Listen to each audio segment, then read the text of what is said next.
सुरेश रमेश से लंबा है जो कि राकेश से छोटा है। दोस्तों इसको बनाने का तरीका सिंपल है कि आप पहले तो यहां सुरेश बनाएंगे जो कि रमेश से लंबा है और राकेश से छोटा है, तो यहां पे आ जाएगा राकेश। उसके बाद दोस्तों जिनेश सबसे छोटे से लंबा है, तो जिनेश सबसे छोटा जो भी होगा उससे लंबा होगा, ठीक है। यानी वो ये कहना चाह रहा है कि जिनेश सबसे छोटा नहीं है। एक बात दे रखी है कि राकेश से छोटा है, यानी राकेश छोटा कौन है दोस्तों, जिनेश सबसे छोटा हो गया यहाँ राकेश से। आगे दे रखा है दोस्तों प्रीतेश सुरेश से लंबा है, प्रीतेश जो है सुरेश से लंबा ही आएगा। और उसके बाद दे रखा है जिनेश से छोटा है, इस जिनेश से ये छोटा है। कुल मिला के अगर मुझे कहा जाए 1 2 3 4 5 को बनाने का, तो दोस्तों आपके सामने इस तरह से बनाने का प्रयास करते हैं हम। आपको जो दे रखा है यहां पे रमेश आ जाएगा, यहां पे सुरेश आ जाएगा। आपको दे रखा है जिनेश प्रीतेश से लंबा है, तो जिनेश यहां आ जाएगा, प्रीतेश यहां आ जाएगा और सबसे ऊपर राकेश आ जाएगा। अब अगर कोई सवाल पूछा जाए तो देखिए क्या पूछते हैं दोस्तों, निम्न कथनों में से कौन सा कथन सही है। दोस्तों सुरेश जिनेश से लंबा है, सुरेश जिनेश से लंबा है, बिल्कुल गलत बात है मेरे भाई। उसके बाद दे रखा है आपको प्रीतेश राकेश से छोटा है, अरे भाई राकेश से तो सभी छोटे ही हैं, बिल्कुल सही है मेरे भाई। जिनेश राकेश से लंबा है, राकेश से तो कोई लंबा है वैसे भी नहीं है। रमेश प्रीतेश से लंबा है, ये रमेश है और ये सबसे छोटा है, प्रीतेश से लंबा हो ही नहीं सकता, केवल मात्र दूसरा वाला सही होगा। दोस्तों सबसे छोटा कौन है, आप देख सकते हैं सबसे छोटा है रमेश। यदि जायेश जो सुरेश से लंबा है शामिल कर दिया जाए, दोस्तों सुरेश से लंबा, लेकिन अब पंगा ये कि दोस्तों इस जायेश को आप सेट कहां करेंगे, सुरेश से लंबा, प्रीतेश से लंबा या दिनेश से लंबा, कहीं भी कर सकते हैं। जायेश जो है सुरेश से लंबा है, ये दे रखा है, और इनको अवरोही क्रम में जमाया जाए तो बताइए चौथे नंबर पे कौन आएगा।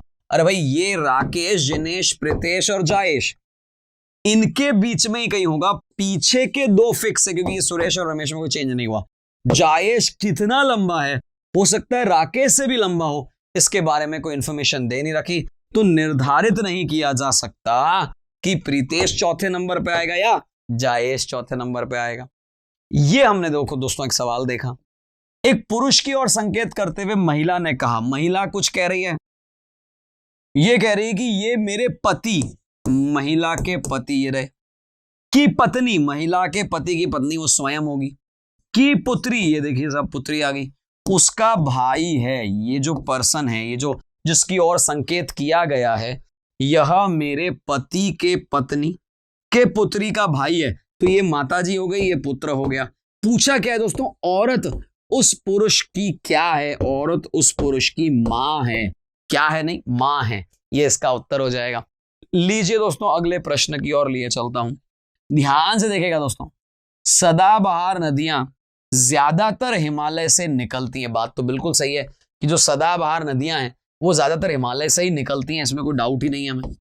सदाबहार का मतलब है 365 दिन लगातार बिना मौसम के चलती चली जाए। हिमालय के स्रोत इन नदियों को पोषित करते हैं, हिमालय के जो स्रोत है ना इन नदियों को पोषित करते हैं दोस्तों, चूंकि वो हिमालय से निकलती हैं इसीलिए तो हिमालय के स्रोत जो है वो करते हैं। तो ए और आर दोनों सही हैं और उसकी उचित व्याख्या भी दे रखी है। आगे चलें दोस्तों, आगे देखिएगा बहुत ही प्यारा प्रश्न आपके लिए आया है, अगेन ब्लड रिलेशन। दोस्तों रक्त संबंध वाले जितने क्वेश्चन है वो बहुत जरूरी है, इंपॉर्टेंट है, एग्जाम में लगातार आ रहे हैं। दोस्तों एल के की बहन है, आपको ये दे रखा है, जो एल है ना वो के की बहन है, और एम के का पिता है। दोस्तों यहां एम आ जाएगा जो कि पिता है के का। एन और ओ भाई हैं, अब ये पता नहीं कहां जाएंगे लेकिन ये भाई हैं तो इसको लिख देना ही सही रहेगा। एन एल ओ की मां है, ये जो एल है ना दोस्तों ये ओ की मां है, तो यहां ओ आएगा और ओ का ही भाई आएगा एन। पूछा क्या है दोस्तों, एन का के से संबंध पूछा है, ध्यान से देखेगा।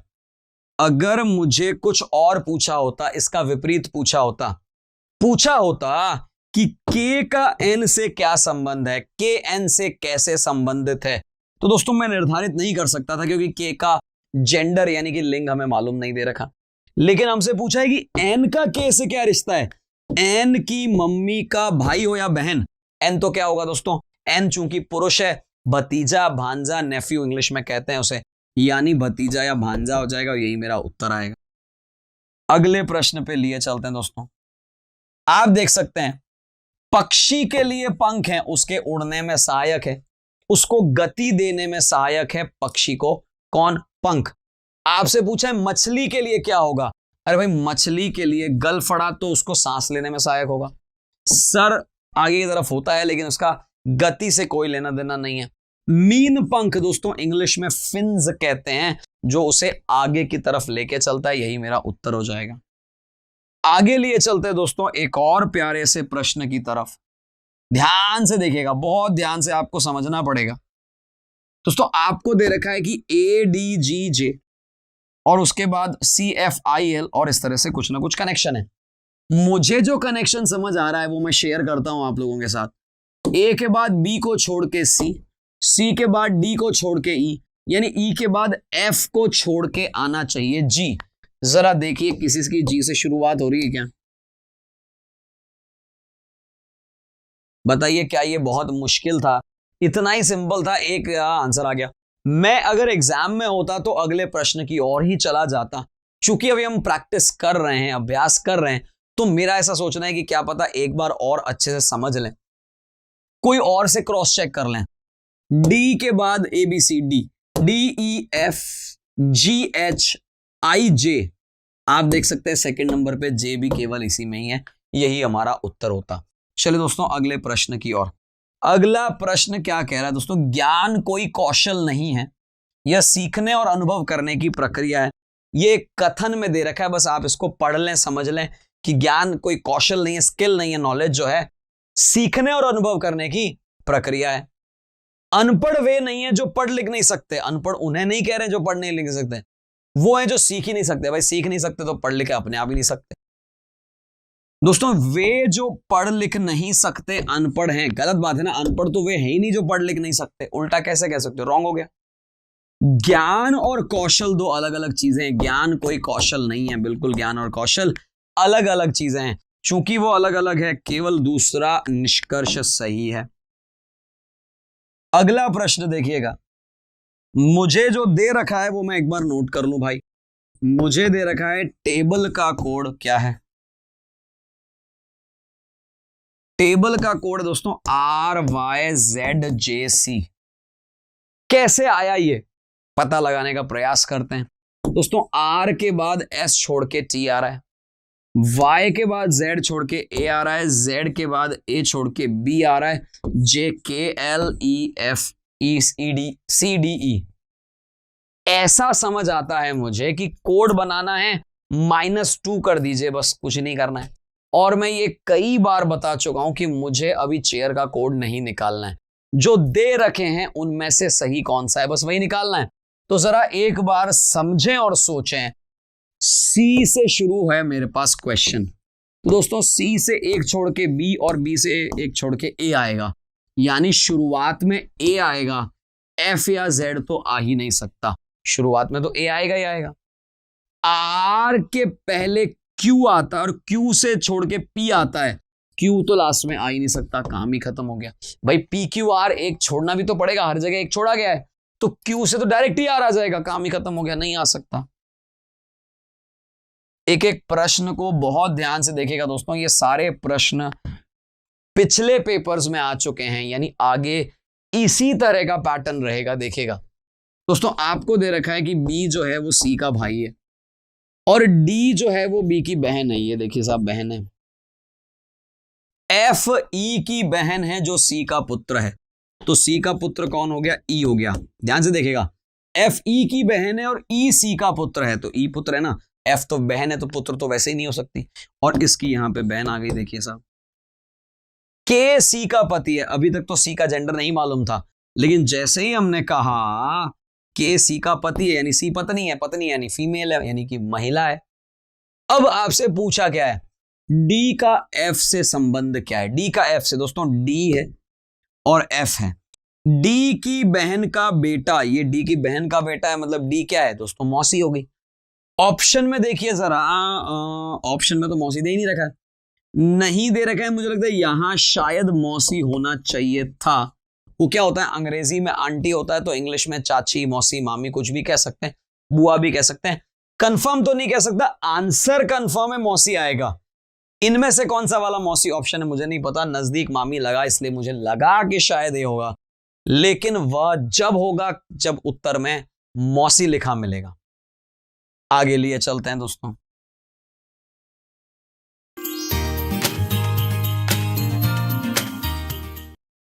दोस्तों एक श्रृंखला आपको दे रखी है, जरा ध्यान से देखेगा। 3 है, 7 है, 13 है, 21 है और 31 है। जरा एक बार पहले तो अंतर निकाल लेना ही चाहिए दोस्तों। 7 और 3, 7 में 4 का अंतर है। 7 और 13, 13 7 6 का अंतर है। 13 से 21 अगर मैं चलूं तो आप देख सकते हैं 13 और 8 21 हो गए। 21 और 31 में तो 10 का नजर ही आ रहा है, तो आप देखते हो तो 4 और 6, 6 और 8, 8 और 10, 10 और 2 12, यानी 31 में 12 जोड़ने से मेरे पास आ जाएगा 43। ये देखिए साहब 43 ऑप्शन आ गया। कुछ भी नहीं है दोस्तों, आपका ऑब्जर्वेशन बहुत काम आएगा। जब तक ऑब्जर्वेशन नहीं करेंगे ना, काम नहीं चल पाएगा। एक एक प्रश्न को देखते चले जाएं दोस्तों। दोस्तों आपको दे रखा है 48 और उसके बाद दे रखा है पी का मतलब है भाग देना 8 से। इसके बाद दे रखा है क्यू का अर्थ है प्लस करना 6 से। उसके बाद दे रखा है आर यानी गुणा करना है 9 से। और उसके बाद दे रखा है एस यानी माइनस करना है 31। ध्यान से देखेगा बिल्कुल। 7 छंग 42 और 7 8 48, नहीं 6 8 8 छंग 48, सॉरी 6 आएगा यहां पे तो, और इधर आएगा 6 9 54, 54 आ जाएगा। 54 में 6 अगर जोड़ दो तो होता है 60, 60। तो इधर तो बचा 60 और माइनस करने 31, 31 बचेगा 29। सिंपल है, ये तो बहुत ज्यादा मुश्किल है ही नहीं। आगे लिए चलता हूं दोस्तों अगले प्रश्न को और इंप्रूव देखिएगा। दोस्तों मुझे कोड किसका निकालना है, ये सबसे ज्यादा कम, हॉट और विंटर। पहले तो कम, हॉट और विंटर इनको एक बार गोला कर दूं कि ये मुझे चाहिए। कैसे निकालेंगे दोस्तों, सिंपल तरीका है, जो काम के नहीं है उन्हें हटाते चले जाओ। जरा देखिएगा, कोल्ड मेरा इन दोनों में कॉमन है, जाहेबा यानी जा हट गया है मेरा, जा तो काम का ही नहीं है। और इज मेरा इन दोनों में कॉमन है, इज मेरा दोनों में कॉमन आ गया, यानी कि डेफेबा आप देख सकते हैं डे से डे कट गया। यानी ये कंफर्म है दोस्तों कि विंटर का कोल्ड तो पा ही आएगा। जरा देखें इसमें पा गायब है, बाकी तीनों में तो है, ठीक है ना। अब आप देखें कि समर और कोल्ड समर, इसमें भी समर है उसमें भी समर है, तो समर अगर दोनों जगह आया है तो देखें कॉमन क्या आया है, बा, यानी मेरा बा इधर से कट गया, फे बच गया। फे तो आ जाएगा हॉट के लिए, जरा देखें फे किसमें नहीं है, इसमें नहीं है। और बचा कौन सा है दोस्तों, हा। और हा किसका कोड हो गया दोस्तों, कम का, ये हा आ जाएगा, यहां से हा चला जाएगा, यही मेरा उत्तर हो जाएगा। क्या ये तरीका समझ आया दोस्तों, तरीका इंपॉर्टेंट है। मैंने जो काम के नहीं थे उन्हें हटा दिया, जो बच गए वही मेरे आंसर में आ गए। लिए चलते हैं दोस्तों एक और प्रश्न की ओर, ध्यान से देखिएगा दोस्तों। आपको स्टेबल का कोड निकालना है। स्टेबल का कोड निकालने के लिए आपको बस ये देखना है कि भैया कौन कौन सी चीजें हमारे को चाहिए। जैसे EAT दोस्तों, ईट का तो पूरा के पूरा कोड चाहिए, 357 हर एक में होना चाहिए। आप देख सकते हैं इसमें से 5 गायब है, तो ये तो होगा ही नहीं। तो 357 तो ईट के कोड हैं, जो कि तीनों के तीनों मेरे स्टेबल में हैं। तो मैं एक काम करता हूं, इनको तो हटा देता हूं। अब आप देख सकते हैं इसमें B और L है, इसमें भी B और L है। A और E को अगर छोड़ दूं, देखिएगा A और E यानी 357, एक बार के लिए 357 को हटा भी दूं तो अब बचा क्या जो कॉमन है दोस्तों, A और E को हटा दो, MRBL, इन दोनों में कॉमन BL बचेगा। तो अब जो मुझे कोड चाहिए वो दोस्तों ऐसा करते हैं दोस्तों, M और M, MAR इसमें भी है, MAR इसमें भी है, तो इनमें से कॉमन क्या है दोस्तों? 3 1 5 2 4, 3 तो हटा दिया, 5 और 2 4, यानी ये भी हटा दिया, तो बचा क्या दोस्तों? जो B और L दोनों इसमें नहीं है, आप ध्यान से देखें, B और L दोनों नहीं है, और यही B L अब बच गए। 8 और 6 मुझे दोनों में चाहिए, आप देख सकते हैं तीनों में ही है, तो 8 और 6 तो मैंने हटा ही दिया। अब कुल मिला के S का कोड ही तो बचा है, और S का कोड इसमें नहीं मिलेगा आपको, इसमें नहीं मिलेगा, केवल इसमें मिलेगा। आप देखिए जरा, 3 और 5 तो वैसे ही कट गए, 2 और 4 यहां से कट गए, बचा S का कोड 1 जो कि केवल इसमें है, इन दोनों में नहीं है, यही मेरा उत्तर है। तरीका इंपॉर्टेंट दोस्तों, जैसे ही मुझे लगा कि एक S ही बचा है, आंसर आ गया।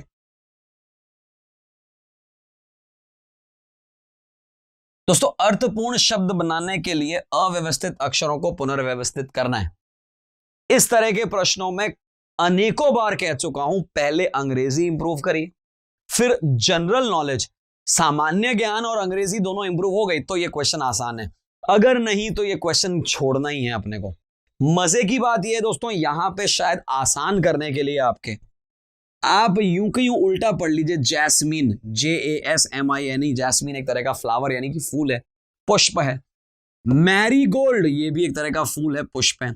और सनफ्लावर बिल्कुल एज इट इज उल्टे लिखे हुए हैं, बस ये भी एक फ्लावर यानी कि फूल है, ये भी एक फ्लावर यानी कि फूल है, और ये भी है। और जब तक मैं ये कर रहा हूं मुझे पता है कि आप ये भी कर चुके होंगे, कैरेट एक तरह का फल है, फ्रूट है, जूस निकालते हैं हम इसका, यानी कि ये इसका उत्तर हो जाएगा। यही एकमात्र फल है, बाकी सारे फूल हैं।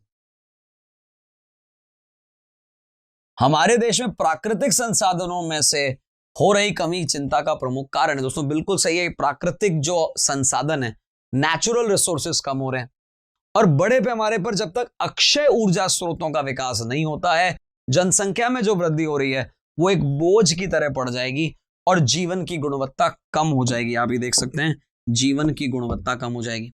दोस्तों प्राकृतिक संसाधनों की कमी से जीवन की गुणवत्ता में प्रभाव होता है, बिल्कुल सही है, हम भी यही कह रहे हैं, गुणवत्ता कम हो जाएगी, तो ये बिल्कुल सही बात है।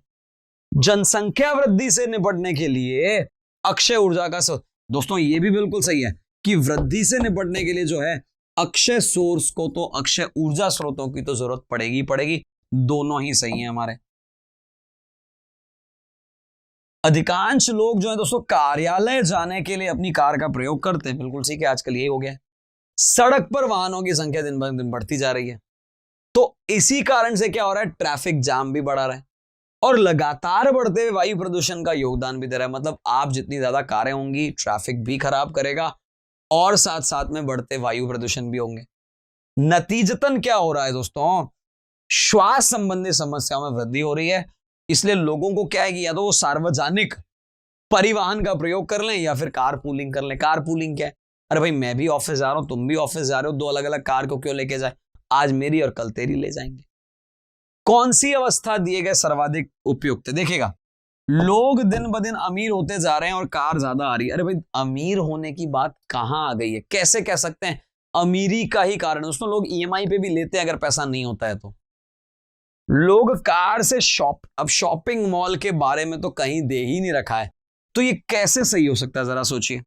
श्वास संबंधी समस्याएं सार्वजनिक परिवहन के उपयोग करने से लोगों को प्रभावित नहीं करती है। अरे करती है मेरे भाई, ये तो बिल्कुल ही गलत होगी ना। सड़क पर वाहनों की अधिक संख्या जाम करने का कारण बनती है, बिल्कुल सही है।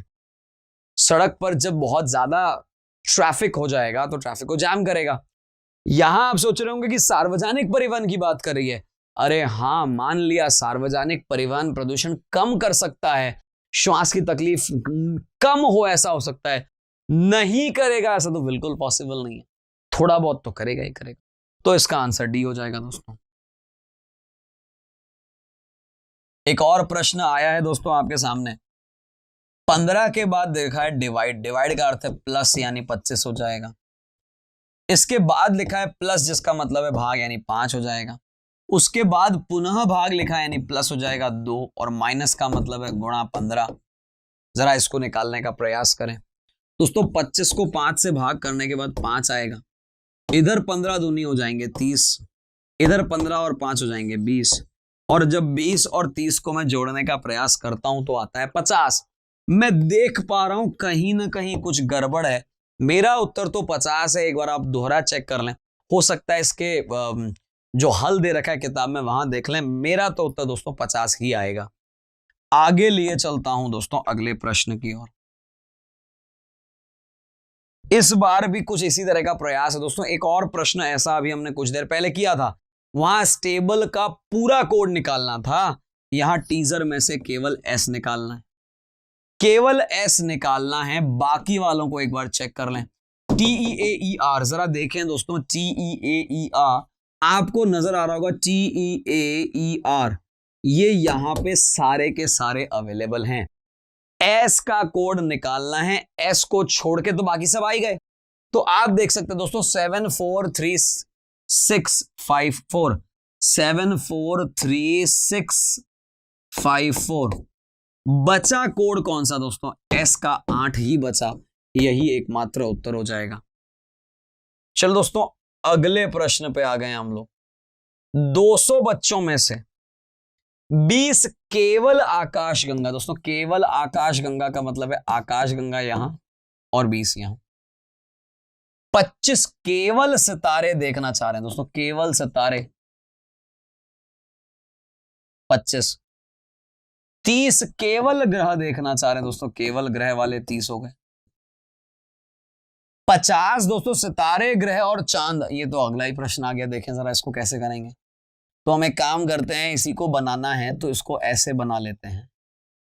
देखिएगा आपको दे रखा है कि 50 ऐसे लोग हैं, सितारे ग्रह और चांद, तो यहां चांद बना लो। सितारे ग्रह और चांद इन तीनों का मिलन किधर हो रहा है दोस्तों? यहां पे, तो यहां 50 आ जाएगा, आप देख सकते हैं अच्छे से। और 25 केवल चांद देखना चाह रहे हैं दोस्तों, यहां केवल 25 आ जाएगा। बाकी बच्चे कुछ नहीं देख रहे, मां देखें 25 चांद और आकाशगंगा, आकाशगंगा और चांद दोनों यहां पे 25 आ गया। ये हमारा कुल मिला के प्रश्न तैयार हो गया। पहला प्रश्न है कम से कम 2 पिंड देखने वाले। दोस्तों देख सकते हैं कम से कम 2 पिंड वाले तो 2 ही जगह ना भाई, यहां है जो 3 है, लेकिन 3 में से कम 2 तो है ही है, और यहां 2 हैं, तो 25 और 50 को ही तो जोड़ना है। पेन चलाना पड़ेगा क्या? मुझे तो नहीं लगता। 50 और 25 को जोड़िए 75 हो जाता है, यही उत्तर हो जाएगा। आकाश गंगा नहीं देखना चाहते हैं कुछ विद्यार्थी, क्या करेंगे मैं बता दूं आपको दोस्तों, वो ये देखेंगे आकाश गंगा को छोड़कर बाकी को देख लेते हैं। भाई 25 और 25 50 और 50 100 और 30 130, आप 130 पे लगा देंगे, सबसे पहले वही दे रखा है। लेकिन आप समझिए अभी भाई 200 में से ऐसे भी तो कुछ लोग हैं जो कुछ भी नहीं देख रहे, उनको तो इसमें जोड़ा ही नहीं हमने। दोस्तों 200 में से 20 और 25 कुल मिला के 45 घटा दें तो मेरा आंसर आ जाएगा। 200 में से 45 घटाइए जरा, 155 आ जाएगा। कितने बच्चे चांद देखना चाह रहे हैं? अभी चांद देखना चाह रहे हैं, ध्यान से देखिएगा, ये चांद का है कुल में 25 केवल इधर है और 25 इधर है, 25 और 25 50 हो गए, और 50 और 50 100 हो गए, तो कुल चांद देखने वाले 100 हैं।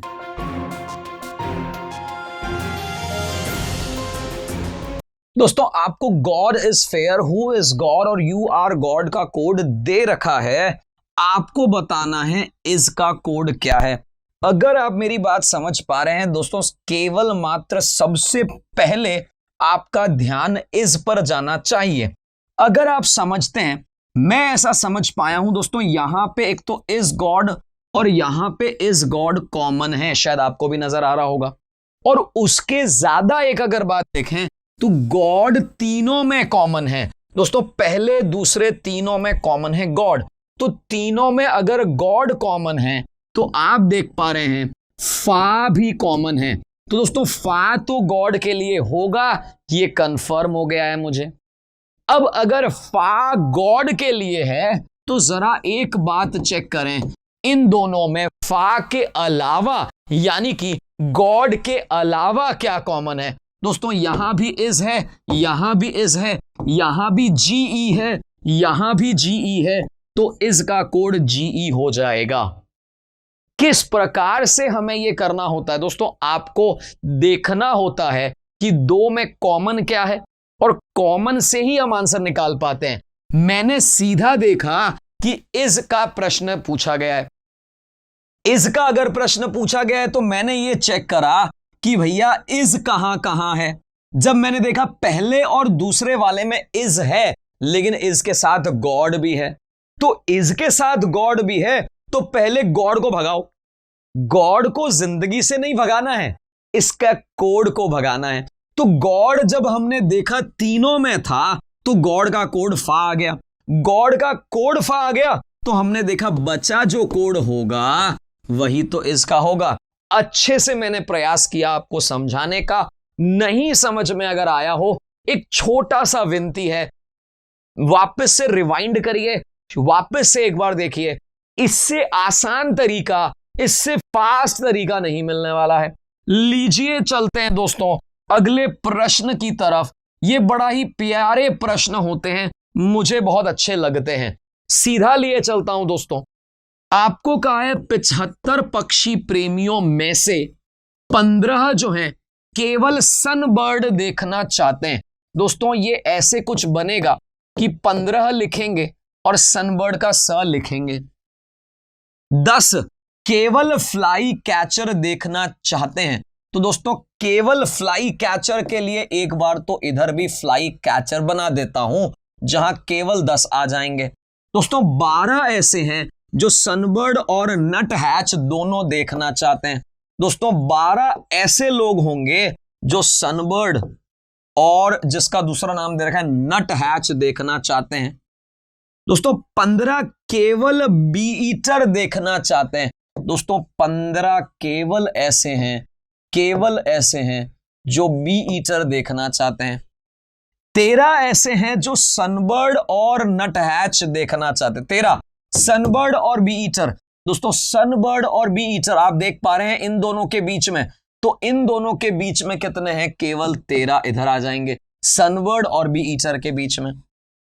5 हैं जो फ्लाई कैचर और नट हैच दोनों देखना चाहते हैं, फ्लाई और नट हैच दोनों देखना चाहते हैं, तथा बाकी बचे लोग केवल नट हैच देखना चाहते हैं। यानी जो अब बच गए हैं लोग वो आप केवल यहां नट हैच देखना पसंद करेंगे। तो अब आपके सवाल को यहां पे एक बार अच्छे से पूरा सॉल्व कर लिया जाए। दोस्तों कुल मिला के 75 लोग हैं हमारे पास। 75 में से ये तो काफी सारे यहां पे आ चुके, इसकी संख्या हमारे पास नहीं है। तो पहला प्रयास है दोस्तों कि इसकी संख्या हमारे पास आए, ये सबसे ज्यादा जरूरी है। दोस्तों बाकी यानी यहां जो संख्याएं हैं उन्हें तो हम शून्य कर देंगे, ठीक है ना। पहले हम अगर नट हैच देखना चाहते हैं तो हमें यह पता चले कि भैया कुल कितने लोग हो गए। आप देख सकते हैं 15 और 15 30 और 10 40, 40 अभी तक ऐसे लोग आ गए जो केवल एक ही देखना चाह रहे। 40 के बाद मेरी बात को बहुत ध्यान से समझिएगा, 12 और 13 इन दोनों में है हमारा, 12 और 13 जो है वो कुन दोनों में है। तो हमारे पास 12 और 13 को जोड़ते ही हो जाते हैं 25। क्या ये बात समझ आ रही है दोस्तों? क्या ये तरीका समझ आ रहा है दोस्तों? ये एक एक चीज आपको समझने वाली है। चूंकि ये वैल्यू यहां पे शून्य है मतलब खाली है। खाली है का मतलब यह कि दोस्तों यहां पे कुछ भी वैल्यू है ही नहीं, कुछ भी वैल्यू नहीं है। इसका ये सीधा अर्थ समझ आता है कि मुझे यहां की 12 यहां की 13 बाकी सबको जोड़ने से जो आंसर आ रहा है 12 और 13 और पीछे 5 ये दोनों और हैं। तो इन सबको जैसे ही मैं जोड़ता हूं तो 5 और 5 10 हासिल लगी, 1 4 और 1 5, 5 और 2 7, 70 लोग यहां आ जाते हैं। यानी अब कुल मिला के केवल नट हैच की मैं बात करूं तो 75 में से 70 माइनस कर देता हूं, 5 इधर आ जाएंगे। अब प्रश्न यह है कि कितने पक्षी प्रेमी बर्ड केवल एक पक्षी को देखना चाहते हैं। केवल एक वाले जोड़ दीजिए आप, तो केवल एक को जोड़ दीजिए, या फिर दूसरा तरीका है कि 75 में से ये जो डबल वाली संख्या है माइनस कर दीजिए। दोस्तों 12 और 13 होते हैं 25, 25 और 5 होते हैं 30। तो 75 में से अगर 30 घटाऊं तो आते हैं 45, 45। ये मेरा उत्तर हो जाएगा। आप इसे क्रॉस चेक कर सकते हैं दोस्तों। हमारे पास 15 और 15 है 30, 30 और 10 है 40, 40 और 5 है 45। पुनः उत्तर तो वही आएगा। मैंने केवल वालों को जोड़ा तो भी 45 पे आए।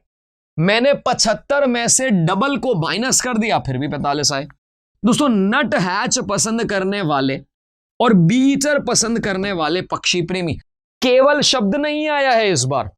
तो नट हैच में कुल नट हैच वाले लेने हैं और बीटर में कुल बीटर वाले लेने हैं। दोस्तों नट हैच देखिएगा, कुल मिला के मेरे पास नट हैच जो है 5 और 5 10 और 12 22, कुल 22 लोग हैं जो नट हैच पसंद करते हैं। कैसे, एक बार पुनः देखिए दोस्तों। आप देख सकते हैं 5 ये और 5 ये, 10 10 और 12, कुल मिला के ये नट हैच 22 वाले हैं। और हमें क्या है, बीटर वाले, तो 5 और 3 8, 28 हो गए। दोस्तों 22/28 हमारा उत्तर आएगा। अब चूंकि 22/28 तो उत्तर में नहीं होना चाहिए, हम बस इसको एक बार कम कर दें। यहां 11 आ जाए, यहां 14 आ जाए, 11/14 इसका अनुपात हो जाएगा। केवल नहीं पूछा है, यह ध्यान रखिएगा, बहुत महत्वपूर्ण है बात। सनबर्ड और फ्लाई कैचर देखने वालों का अंतर। सनबर्ड और फ्लाई कैचर दोस्तों आपके सामने है। केवल सनबर्ड नहीं, कुल सनबर्ड। कुल सनबर्ड देखिए दोस्तों, 15 तो ये हो गए, 12 13 यानी 25 ये हो गए। कुल मिला के सनबर्ड में 25 और 15 इधर हो गए 40। अंतर निकालना है फ्लाई कैचर का, 10 और 5 होते हैं 15। तो अगर इसमें से 15 घटा दिए जाएं, 25 का अंतर मेरे पास कुल आया है। क्या यही मेरे उत्तर में मैंने पाया है? बिल्कुल, ये लीजिए साहब, हमारा उत्तर यही आया है, ये आपके सामने। तो आपने देखा मैंने किस प्रकार से बहुत आसान तरीके से एक पूरे प्रश्न को यहां पे हल किया है। आपके सामने एक एक कैलकुलेशन थी, यही तरीका आपको एग्जाम में अपनाना है। अगले प्रश्न पे लिए चलते हैं हम दोस्तों, बहुत आराम से देखिए। दोस्तों आपको कहा है एक संतुलित समीकरण प्राप्त करने के लिए हैश चिन्ह को गणितीय चिन्हों को इसमें बदलना है। मैं तो एक ही बात समझता हूं दोस्तों, सबसे पहला काम जो होना चाहिए वो दोस्तों इस भाग पे ध्यान देना चाहिए। मैं यहां पे देखूंगा भाग इधर आया है, इधर आया है और इधर आया है। ये वाला भाग तो 36/30 एक बहुत अच्छी संख्या तो नहीं होगी। अब मेरे पास या तो मैं इधर देखूं या मैं इधर देखूं। दोस्तों मैं इधर वाले पे समझता हूं कि अगर इनको कुछ भाग दे भी दूं तो ये 30 की संख्या और इधर जोड़ना है तो ये 36 में जोड़ के तो 30 कभी ला नहीं पाऊंगा। एक बार सबसे पहले इसे प्रयास करता हूं, वापस से देखिएगा। इधर अगर भाग देता हूं, ये तीसरी संख्या है दोस्तों, देखिएगा ये पहला, ये दूसरा और ये तीसरा। तीसरे हैश में अगर मैं भाग लेके आता हूं 36/30 तो ये 6/5 हो जाता है। क्योंकि ये 6/5 हो जाता है, इधर तो कभी बराबर करना मुश्किल होगा। एक बात, दूसरा इसमें तो बराबर ही नहीं आया, ये तो मेरे काम का ही नहीं है भाई, बराबर से कैसे आएगा? क्या ये बात समझ आ रही है? अब बचे मेरे पास ये वाला और ये वाला। दोस्तों अगर मैं इधर 186/31 करता हूं तो कोई ना कोई एक संख्या आएगी। 36 में उसको जोड़ने पर 30 तो कभी भी नहीं आएगा। 36 में कुछ भी जोड़ दो 30 तभी आएगा जब आप माइनस करोगे। क्या ये बात समझ आ रही है? तो एक बार के लिए इसे भी क्रॉस मार देते हैं। अब यहां बचा प्लस माइनस। आप देखो जरा, इसमें प्लस माइनस करके बराबर तो लाना बहुत मुश्किल है।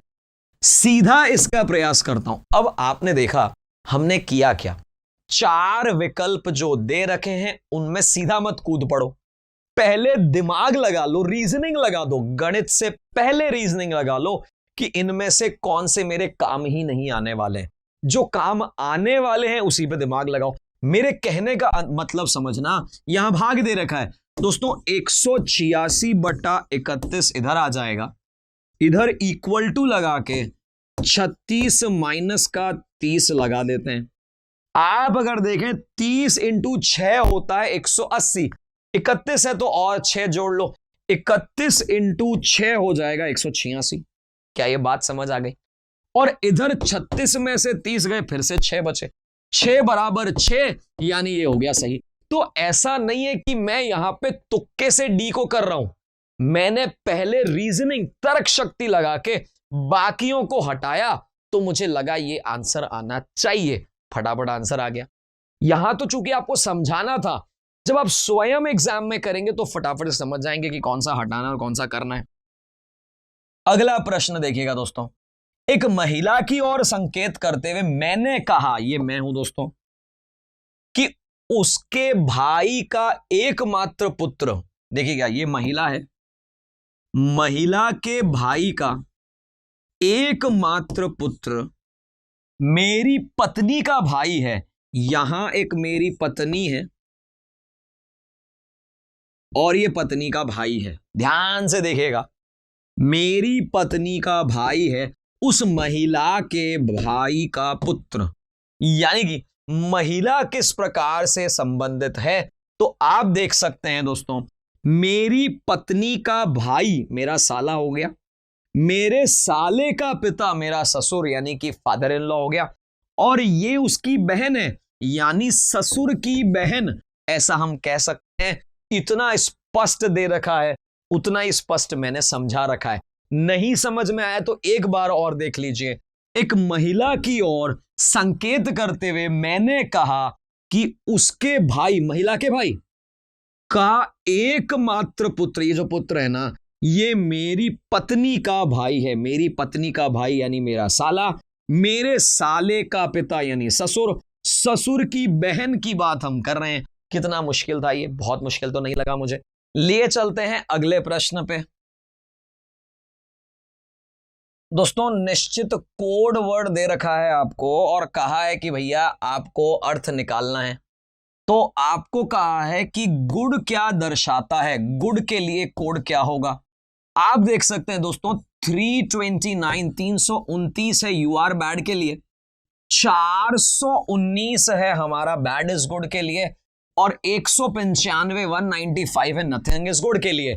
यानी कि यू आर बैड में से एक एक अगर अलग अलग करूं तो 3 एक के लिए होगा, 2 किसी के लिए होगा और 9 किसी के लिए होगा।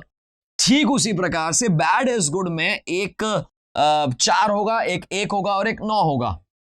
मुझे यहां पे निकालने को कहा गया है गुड़। अब गुड़ का गोबर मत कर देना, आप बस समझ लेना गुड़ का मतलब क्या है। तो यहां पे मैं देखूं तो बैड इज गुड का कोड है 419, यानी मेरे लिए बैड इज गुड में से एक गुड़ है और गुड़ का 419 है, यानी 419 के अलावा कोई अगर उत्तर है तो भैया उसे दक्षिण में भेज दो। अब 419 ही बचते हैं मेरे पास। मैं एक चीज समझता हूं दोस्तों कि तीनों के अंदर बैड दे रखा है दोस्तों, यह भी एक बैड है, यहां भी एक बैड है, यहां भी एक बैड है, तीनों में एक बैड है, तो बैड के लिए कोई ना कोई कोड भी तीनों में होगा। तीनों में होगा तो जरा देखें एक बार ऐसी कौन सी संख्या है जो तीनों के अंदर है। शायद आपको समझ आ रही है कि 3 3 9 तीनों में है, यानी 9 जो कोड है वो तो बैड के लिए है। 9 अगर बैड के लिए है तो गुड के लिए तो नहीं होगा भाई। अब बचता है हमारे पास इज। आप देख सकते हैं इज इधर भी है, इज इधर भी है, दोनों में इज दे रखा है और दोनों में 1 दे रखा है, तो 1 जो कोड होगा वो इज के लिए होगा, बचा वाला जो कोड है गुड का ही होगा, यानी 4। ये लीजिए मेरे भैया, आ गया उत्तर 4। लिए चलते हैं अगले प्रश्न की ओर। ये प्रश्न आपके सामने है दोस्तों, blood relation, coding, decoding, series, ये कुछ ऐसे प्रश्न हैं, इवन मैं कहूं मैथमेटिकल ऑपरेशन, ये कुछ ऐसे प्रश्न हैं। लगातार हम देख रहे हैं कि एक एक प्रश्न पत्र में 2 3 3 प्रश्न केवल इन्हीं से आ रहे हैं। सीधे लिए चलता हूं दोस्तों, के पिता की मां जी की बहन है। करते हैं इसे भी सवाल दोस्तों। आपको कहा है कि के पिता की मां जी की बहन है। वापस से देखिएगा, के पिता की मां, के पिता की मां जी की बहन है। और एस जो है वो जी की पुत्री है। एस के पिता से किस तरह से संबंध रखता है? एस के पिता का मतलब हो गया ये दोनों आपस में कजिन हो गए हैं। कजिन यानी चचेरी बहन आपके सामने है और कुछ भी नहीं करना था। वापस से देख लीजिए, के पिता की मां जी की बहन है, एस जी की पुत्री है, एस के पिता से कैसे संबंधित है? दोस्तों आप देख सकते हैं एस जो है कजिन है। वैसे ईमानदारी से बताऊं, अंग्रेजी अगर आप पढ़ रहे होते तो मैं एरर बता देता। कजिन शब्द के साथ सिस्टर लगाना एरर है। कजिन इज अ कजिन, ये याद रखना है। आगे लिए चलता हूं, एक बहुत ही बढ़िया दोस्तों कथन निष्कर्ष का प्रश्न है। युवाओं के बीच ऑनलाइन शॉपिंग की लत जो है अब एक आम बात हो गई है। करीब करीब सभी लोग ऑनलाइन शॉपिंग कर रहे हैं। करीब करीब, इससे स्पष्ट होता है कि उनमें से ज्यादातर इस लत से मुक्ति पाने के लिए परामर्श चाहते हैं। दोस्तों सभी युवा ऑनलाइन शॉपिंग के आदी हैं। यहां आम बात है, करीब करीब सभी कर रहे हैं, सभी ऐसा कर रहे हैं ऐसा नहीं कह सकते, यानी ये निष्कर्ष रॉन्ग है। सभी युवा इस लत से मुक्ति पाने के लिए परामर्श चाहते हैं। भाई सभी पर यह चीज कैसे लागू कर सकते हो? करीब करीब सभी हो सकते हैं, सभी कहना गलत हो जाएगा। दोनों ही अनुसरण नहीं करते हैं ऐसा मैं कह सकता हूं, ना तो पहला नहीं दूसरा। अगले प्रश्न पर लिए चलते हैं दोस्तों। अंग्रेजी का प्रश्न आया है, रीजनिंग का प्रश्न आया है, सामान्य ज्ञान तेज होना चाहिए। दोस्तों कोर्ट रूम का जो निर्णायक है वो एक जज होता है। स्टेडियम में अगर कोई निर्णायक है तो दोस्तों मकान मालिक नहीं होगा, करता धरता ऑर्गेनाइजर नहीं होगा, प्रमोट करने वाला नहीं होगा। वहां जो रेफरी होगा वही तो स्टेडियम में निर्णायक होगा। आगे लिए चलते हैं, अगले प्रश्न पर लिए चलते हैं दोस्तों। बिजली के तार आमतौर पर तांबे के बने होते हैं। हमारा सामान्य ज्ञान बड़ा तेज होना चाहिए, हमें पता होना चाहिए कि बिजली के तार जो हैं आमतौर पे तांबे के होते हैं। दोस्तों तांबा एक अच्छा सुचालक है। भाई यही तो कारण है कि ए और आर दोनों सही हैं और आर ए की उचित वाक्य है। चूंकि तांबा एक अच्छा सुचालक है इसीलिए बिजली के तार तांबे के आमतौर पे बने होते हैं। और भी रीजन हो सकते हैं बट ये रीजन तो गलत नहीं है, बिल्कुल सही जवाब है। आगे लिए चलते हैं दोस्तों एक और प्रश्न पे। आपसे पूछा है हाउ यू हेयर का कोड निकालना है। दोस्तों स्मार्ट तरीका आना चाहिए आपको, स्मार्ट तरीका। हाउ यू आर आना चाहिए। तो दोस्तों हाउ यू हेयर और हाउ आर यू, आप अगर इसमें देखें how are you, how you here, ध्यान से मेरी बात को समझिएगा। मैं थोड़ी नई चीज आपको टेक्निक सिखाने वाला हूं। दोस्तों ने की से में से दो कॉमन है, हाउ और यू, यानी ने की से में से कोई भी दो तो आने ही चाहिए। ने की दोनों आ रहे हैं। दोस्तों ने की से आप देख सकते हैं तीनों के तीनों रिपीट तो हो नहीं सकते। क्यों भाई? ने की से तो हाउ आर यू का कोड है, हेयर के लिए कुछ तो नया आएगा, ये तो घर भेज दो भाई। और यहां देख सकते हैं दोस्तों ने आया है, की और से तो आया ही नहीं है, इसे भी घर भेज दो। यहां ने और से आया है, यहां ने और की आया। अब कुल मिला के हेयर कोई तो देखना है मेरे दोस्त। हेयर कहां है? यू वेयर हे में आया है दोस्तों बीएल ने और जो। आप देख सकते हैं इधर जो मिल गया, इधर बीएल मिल गया, यही तो हमें देखना है। अब इनमें से कौन सा हेयर का कोड है यही तो पता करना है। तो आप देखिए दोस्तों ये वेयर है और ये वेयर है, जरा देखें कि वेयर और वेयर में कॉमन क्या है दोस्तों? बीएल, यानी कि बीएल भी कैंसिल हो जाता है क्योंकि बीएल वेयर आर यू में है और हमें तो हेयर चाहिए था। हेयर के लिए कोड कौन सा बच गया? जो।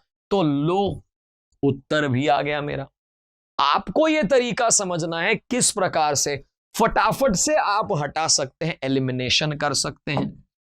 अगले प्रश्न पे आ चुके हैं दोस्तों हम। दोस्तों ये होता है मैथमेटिकल ऑपरेशन, शायद तीसरा चौथा प्रश्न आया है इसी तरह का। दोस्तों कुछ भी नहीं करना है मुझे, 24 में प्लस, प्लस को क्या कहते हैं वो हमें समझना पड़ेगा। प्लस का अर्थ है माइनस, 48 हो गया, और माइनस का अर्थ दे रखा है भाग, यानी 12 भाग कर दो, गुणा, और गुणा का अर्थ है प्लस, यानी इसमें प्लस कर दो 4, भाग, और भाग का अर्थ है गुणा, यानी 4 को 2 से गुणा कर दो। सबसे पहला काम तो है इन सबको बना के रख दो दोस्तों। 12 चौकू 48, 4 तो इधर आ जाएगा, 4 दूनी 8 का 8 इधर लिख दूंगा, 24 में से 4 गए तो 20 बच गए, 20 में 8 जोड़ते ही 28 हो गए, मेरा उत्तर भी आ गया और आप दक्षिण में पहुंच गए। बहुत ही आसान होते हैं, इनमें जल्दबाजी करना नुकसानदेह ही हो सकता है, मैं पहले बता दूं आपको। आगे बढ़ते चले जा रहे हैं दोस्तों, मुझे लगता है ये शायद चौथा प्रश्न है जो इस प्रकार की कोडिंग डिकोडिंग का आया है।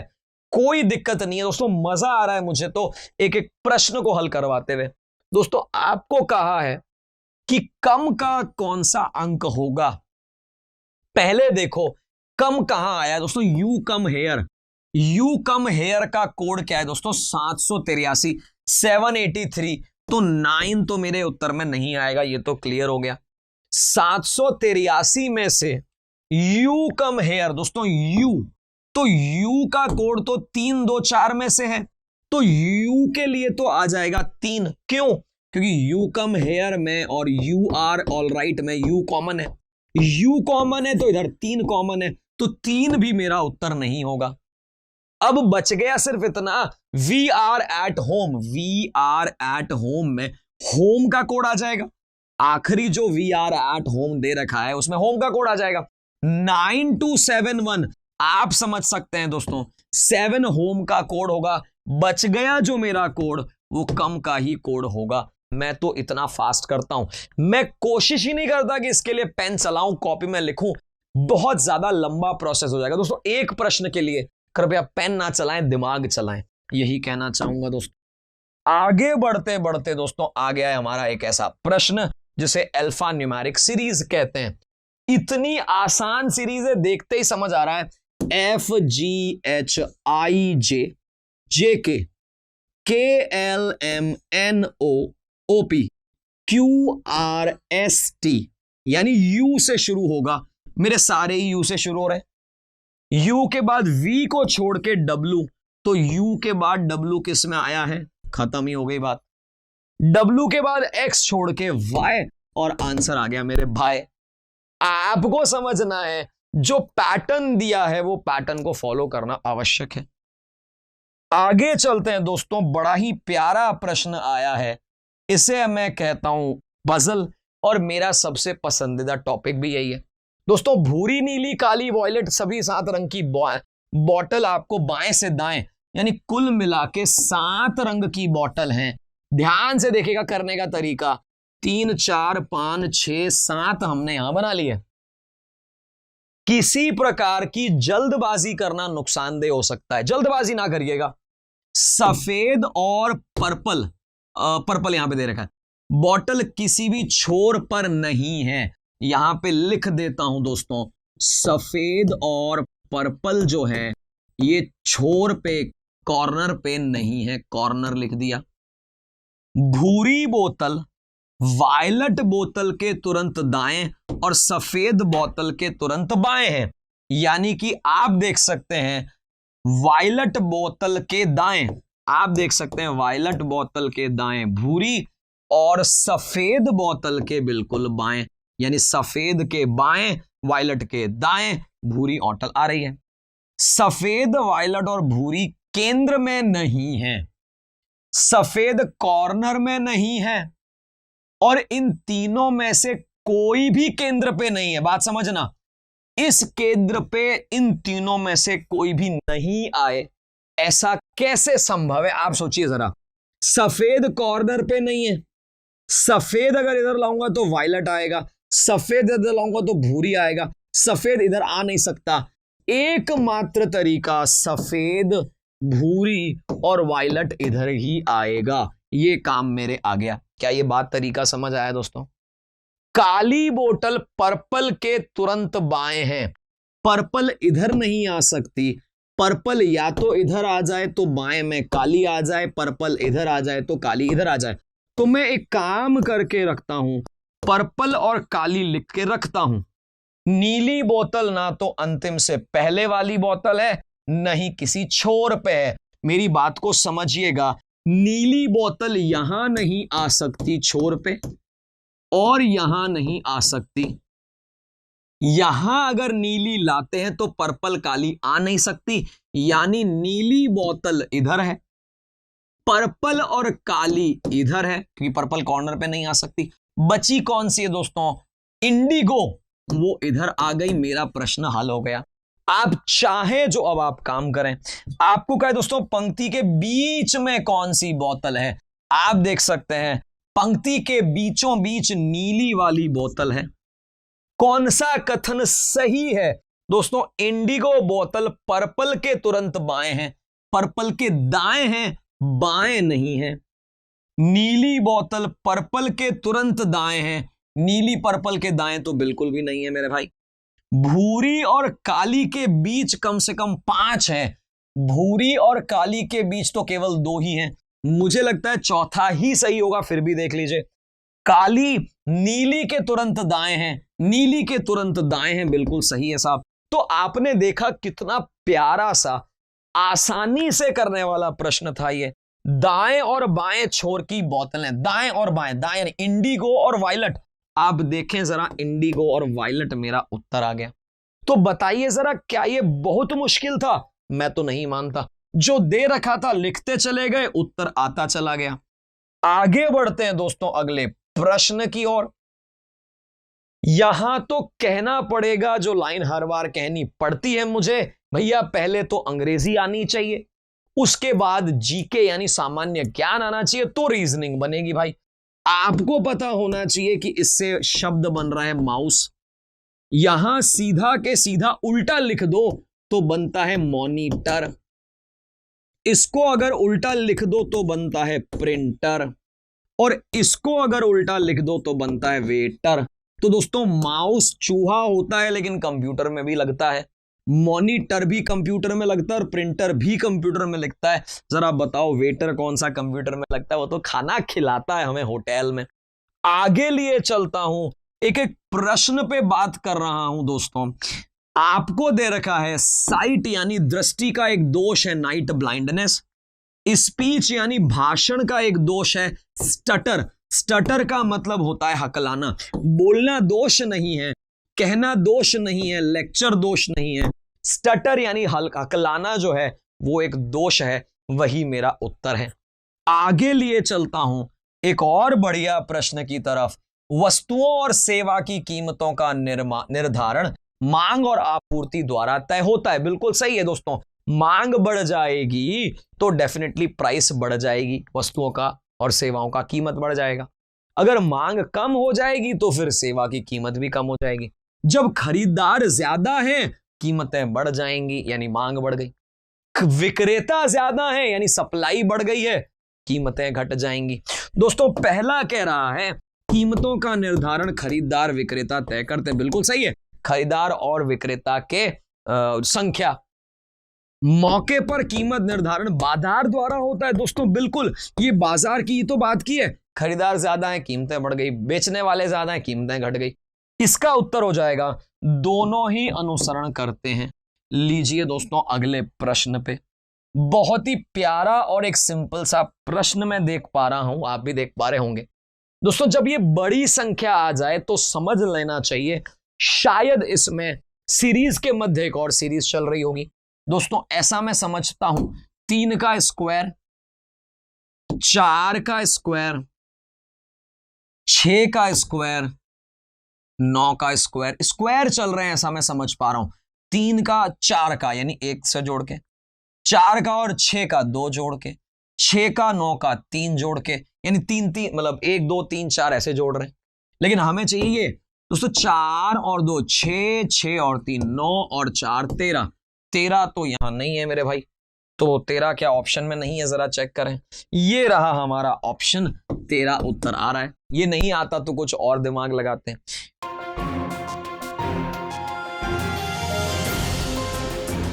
दोस्तों स्क्वायर शब्द के लिए हमारे पास जो कोड दे रखा है वो दोस्तों RPTZQ और D दे रखा है। जरा एक बार सोचें, इन शब्दों के अक्षरों के बारे में समझें तो आपको यह समझ आएगा कि R के बाद S आता है, P के बाद Q आता है, T के बाद U आता है, Z के बाद A, Q के बाद R और D के बाद E। यानी कुल मिला के जो भी अक्षर दे रखे हैं उनके जस्ट पहले वाले अक्षरों को वहां लिखना था। ये हमारा कोडिंग का पार्ट था।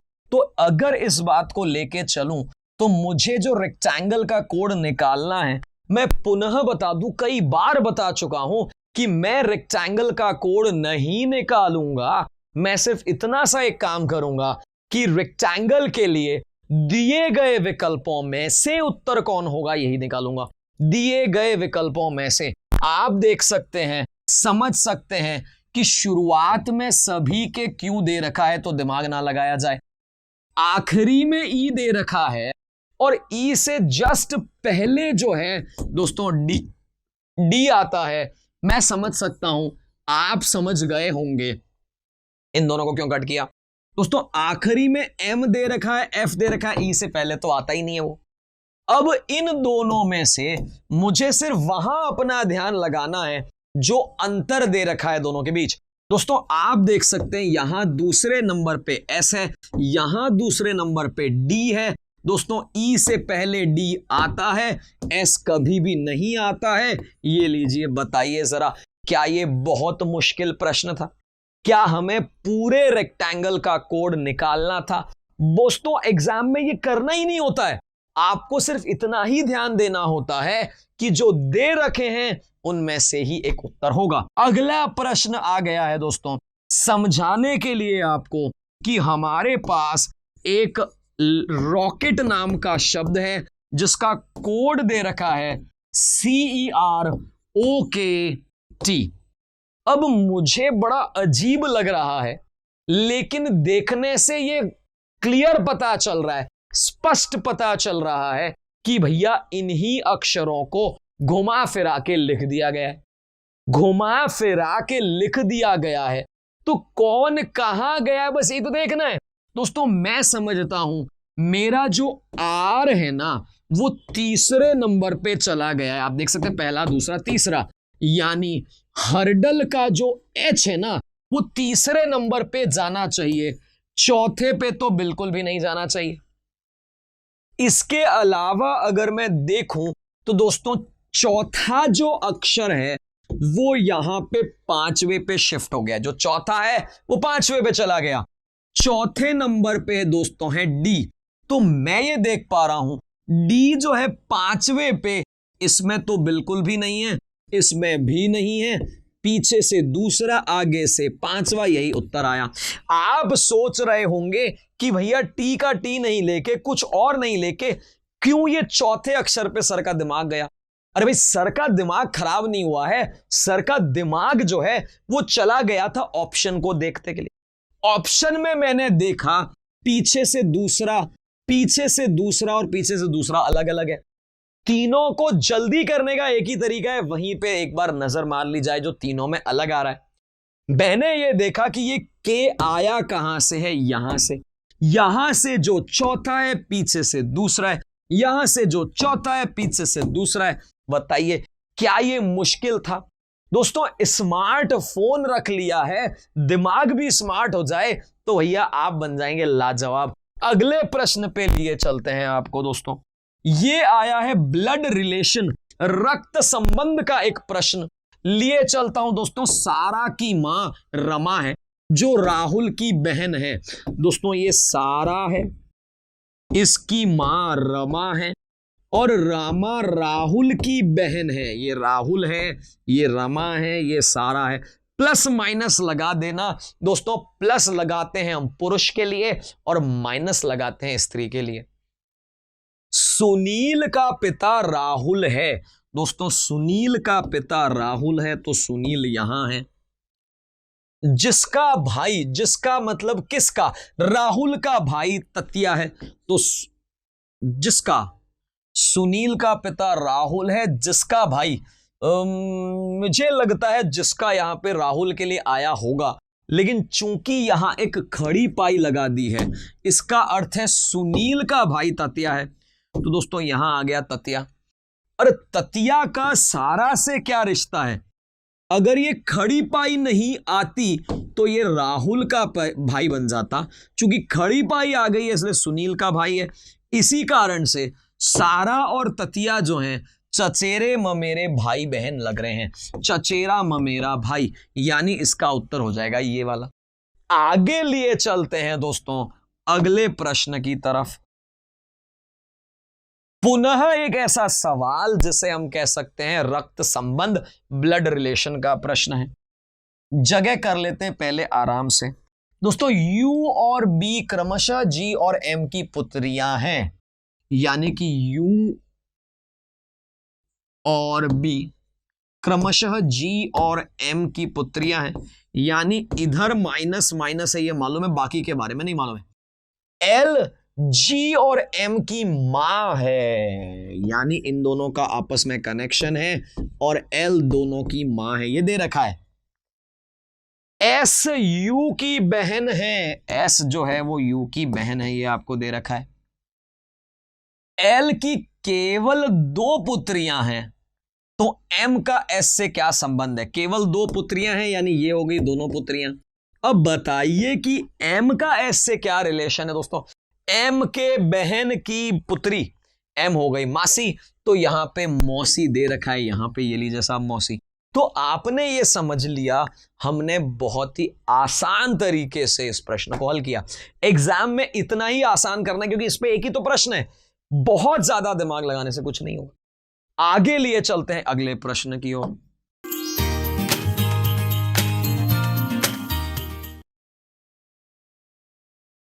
दोस्तों ग्लोबल वार्मिंग का परिणाम है स्वरूप तापमान में वृद्धि हो रही है। ग्लोबल वार्मिंग है, तापमान बढ़ रहा है।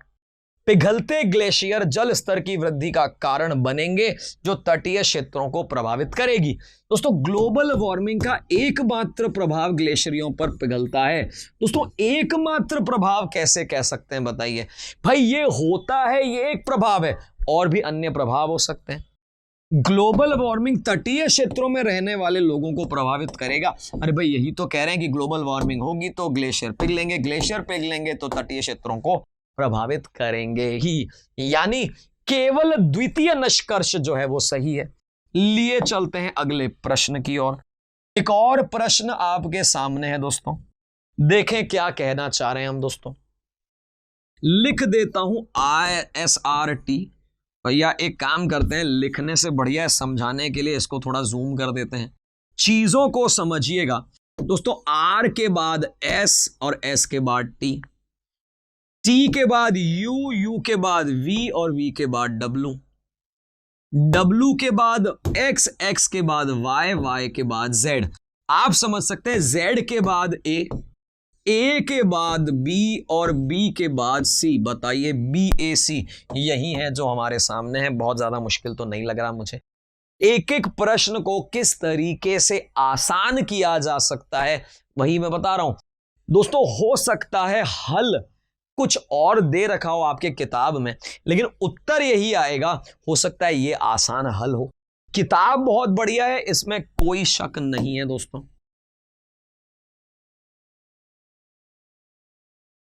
दोस्तों आपको दे रखा है एक ही परिवार में 6 सदस्य हैं और निम्नलिखित जानकारियों के आधार पर बताएं आप।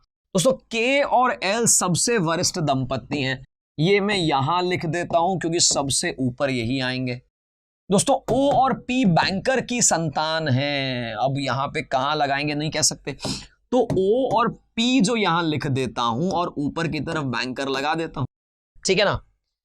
P अवकाश प्राप्त व्यक्ति की पोती है। पोती है मतलब यहां पे मैं समझ सकता हूं ऐसी एक संभावना है कि P यहां पे आ जाए क्योंकि यहां अवकाश प्राप्त दंपति होंगे। N जो कि L की पुत्री है दोस्तों, यहां N पुत्री है L की, ऐसा दे रखा है। उसका विवाह बैंकर से हुआ है। लीजिए साहब बैंकर इधर आ गया, और हमें पता है कि बैंकर की पुत्री O और P है तो O इधर आ जाएगा, और P चूंकि पोती है माइनस आ जाएगा, माइनस आ जाएगा। K M की सास है, आपको नजर आ रहा है, ये सासू मां है, ये ससुर जी हैं, और ये m है जो कि यहाँ पे है। सारे ही सारे आ गए हमारे पास। परिवार में कितनी महिलाएं हैं दोस्तों? महिलाएं हैं वो निर्धारित नहीं कर सकते, क्योंकि एक महिला, दो महिला, तीन तो कंफर्म है।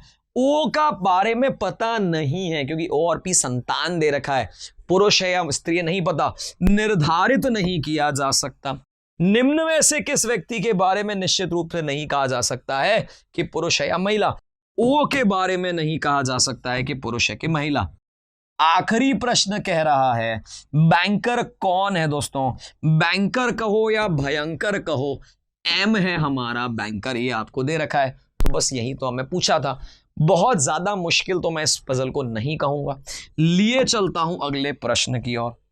दोस्तों, लगातार शारीरिक व्यायाम के माध्यम से एक भारोत्तोलक अधिक वजन उठाने के लिए अपनी क्षमता को बढ़ाता है।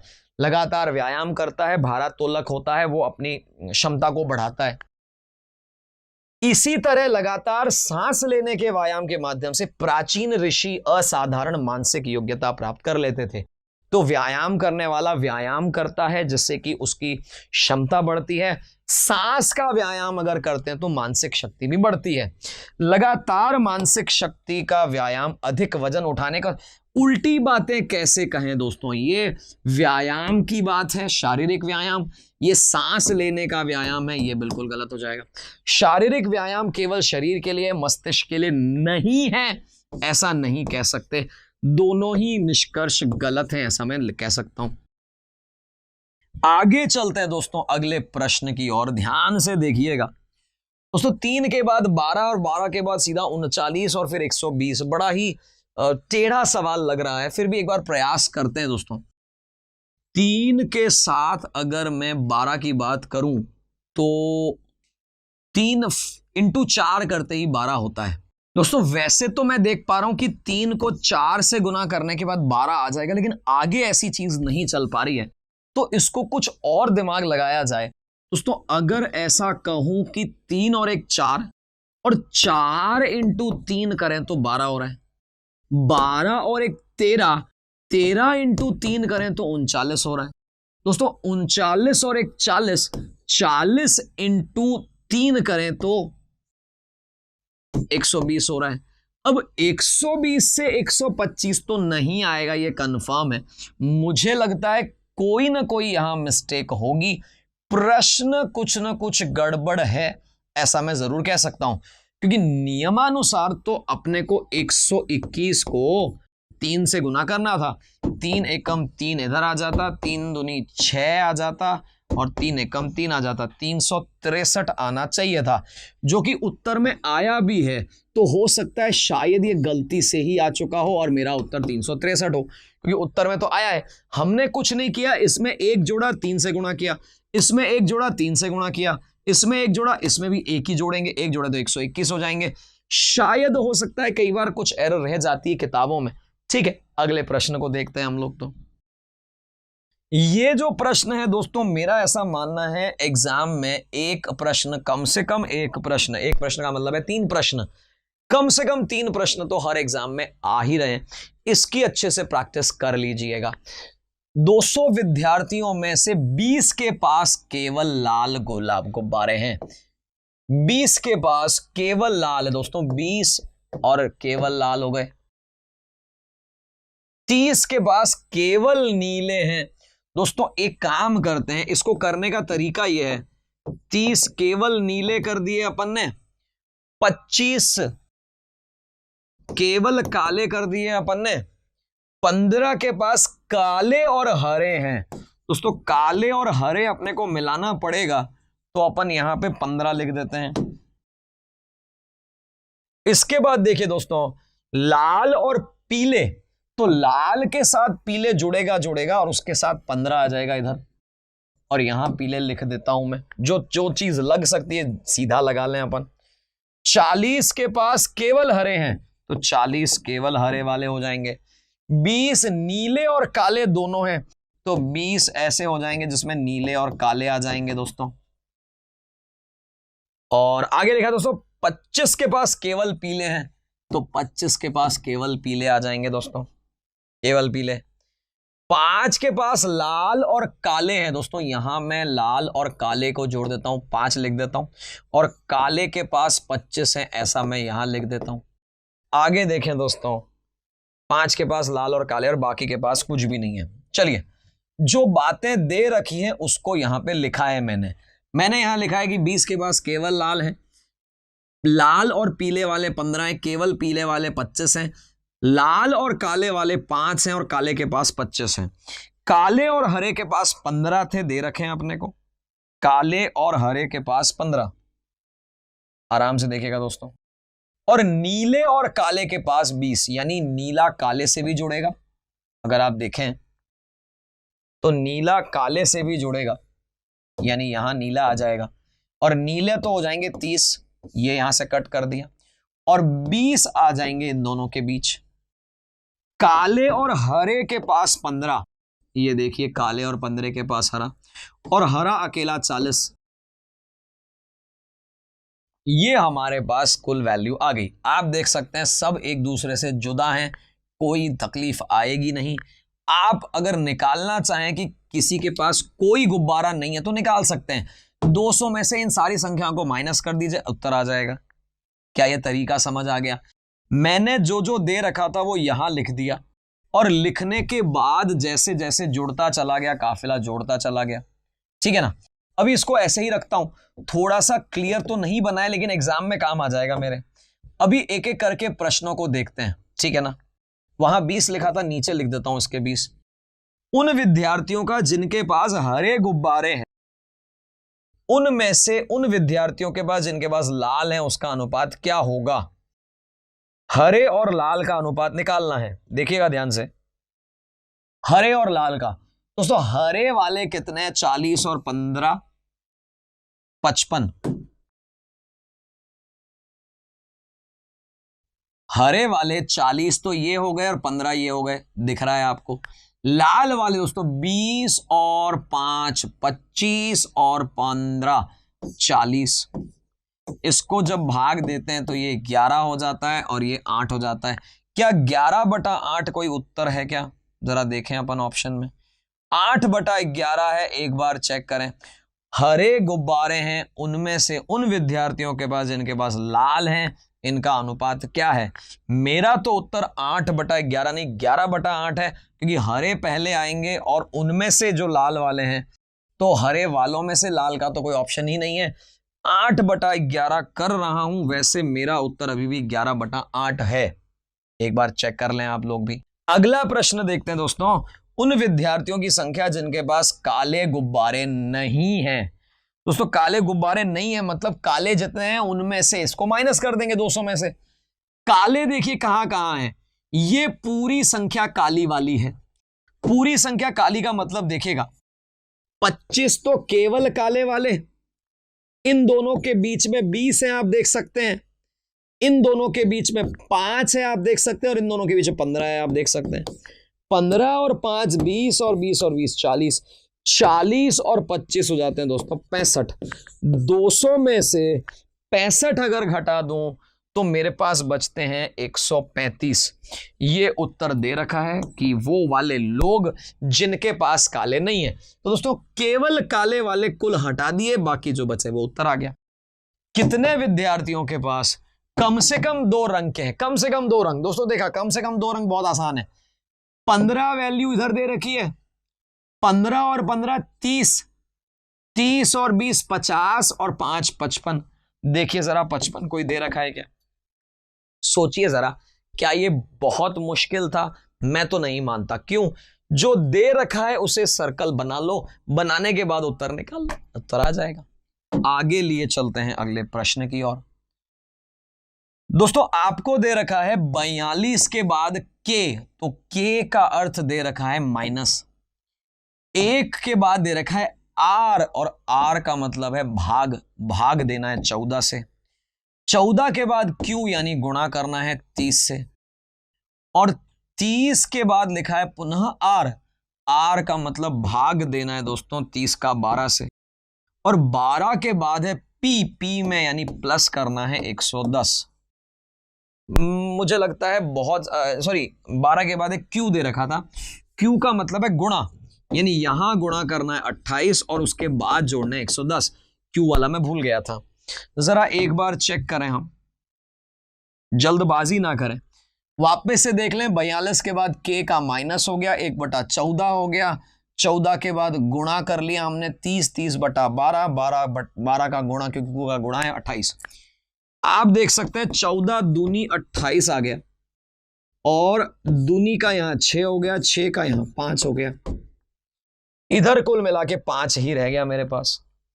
42 में से पहले 5 घटा लो मेरे भाई, तो हो जाते हैं 37, 37, और 37 में 110 जोड़ते हैं तो हो जाते हैं 147। कुछ भी मुश्किल नहीं था, आपने बस इधर गुणा भाग जो है वो सही लगाना है, सही लगाने के बाद सही गुणा भाग करना है, उत्तर आ जाता है। अगला प्रश्न आपके सामने, सबके मीनिंग अलग अलग है, बस वही क्वेश्चन है दोस्तों। 19 के बाद दे रखा है भाग, और भाग का अर्थ है प्लस करना है 63 को। 63 के बाद है प्लस, और प्लस का अर्थ है भाग, यानी 21 करना है। यहां पे गुणा का अर्थ दे रखा है आपको, गुणा का अर्थ है माइनस, तो यहां माइनस करना है, और माइनस का अर्थ है गुणा, यानी यहां पे 3 ले आना है। क्या करना है बताइए, आसान है दोस्तों, ये आपको अच्छे से ध्यान होगा। 21 तिया 63 होते हैं, और 3 दूनी 6 तो माइनस के हैं। 19 में 3 जोड़ देते हैं 21 हो जाते हैं, 22 हो जाते हैं, और 22 में से 6 घटा दीजिए तो 6 का मतलब 2 इधर से, 4 इधर से, 16 आ जाएगा।